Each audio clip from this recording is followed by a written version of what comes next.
this particular briefing, because in Azimio, it is important to know things and to speak from a position of knowledge. We are the only coalition who does these things for our members of parliament so that they can debate and engage on issues from a position of knowledge. You will not hear a member of Azimio saying they voted for something they didn't read. And for that, I want to thank the coalition for always prioritizing knowledge. So mujipigie makofi nyinyi wenyewe. Number two, it is quite apparent that the time that is required to go through everything is not sufficient.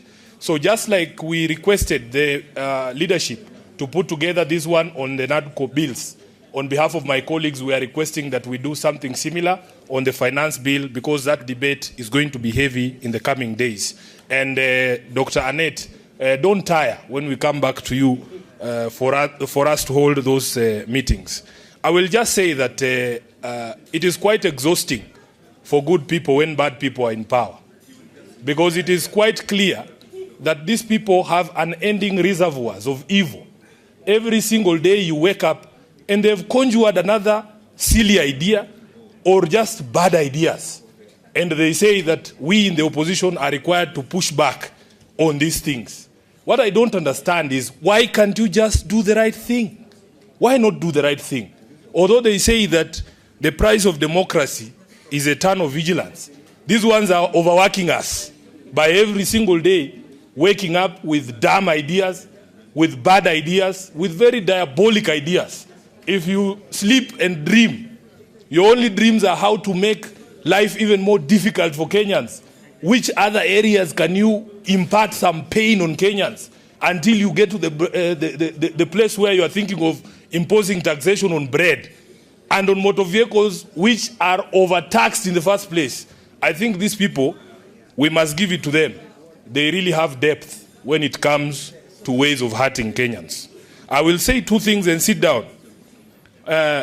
Honorable members, on this question of recognition of parliamentary parties, I want to plead with members that just like it was done in the National Assembly, that you lifted the definition from your standing orders, it would be also prudent for us to lift from our own standing orders in the Senate, because they already have provision for recognition of parliamentary parties, and the bar has been set at 10 members. I am hoping that I'll be able to convince my colleague from Kitui, the Honorable Senator Wambua, because I know that he has a different opinion. Honorable members, lastly, on the political parties funding, I want to say, as SG of ODM, that I am aware that, in fact, the last time we had a PG, Honorable Kalonzo Musyoka, if you remember, the Honorable Mulu, I think he's called, Makali Mulu, gave a briefing, and he had told us that at that particular point there was a proposal to return the 1.4 billion shillings for political party funding that had been in the previous budget. The information we are getting right now is that there is already a proposal from Treasury to cut that back to 600 million shillings for all qualifying political parties. So for me, really, the regret is that we did not take advantage of this process to ring-fence political party funding, because the idea by this regime is to cripple us. I can ascertain here that all our programs at the party have ground to a halt. I am in arrears in all my county offices for over 6 months, and I have 44 county offices. Honorable Kalonzo and the team, we must think of how we ring-fence the political party funding. Lastly, on the division of revenue, I want to speak on behalf of the Senate and tell members of the Azimio coalition in the National Assembly, we were extremely proud of the position you took on this matter when the debate came to the floor of the House. We in the Senate can see light at the end of the tunnel, because for the first time, this matter is not being debated as a matter pitting the Senate against the National Assembly.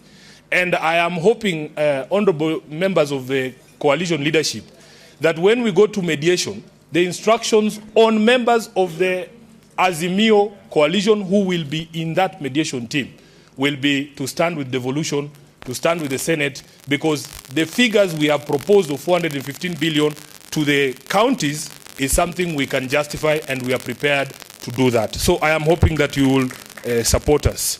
So, honorable members, I want to stop there to recognize that there was my colleague, the SG of Wiper, I saw her in the room, but she left.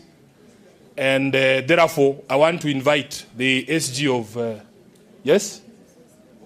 Yes, the SG of Jubilee, the Honorable Kioni, who will invite the leadership for the comments, and then we close.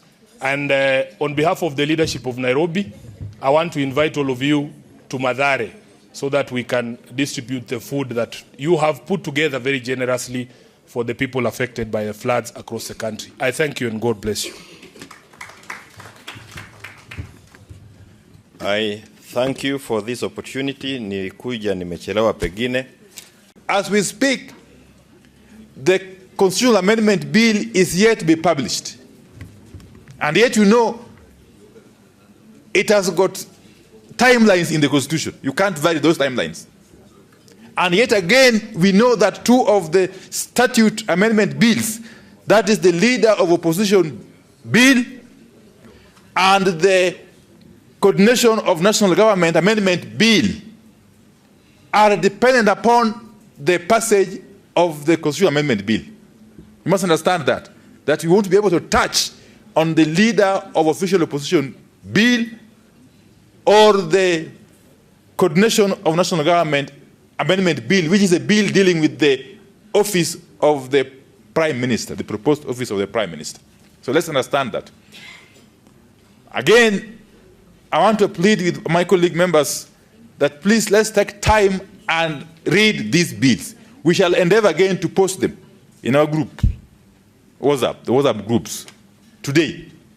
We did so earlier on, I think. Please download them and read them.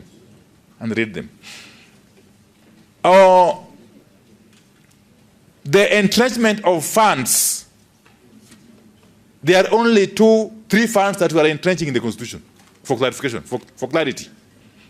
The NGCDF fund, the Affirmative Action Fund, and the Senate Oversight Fund.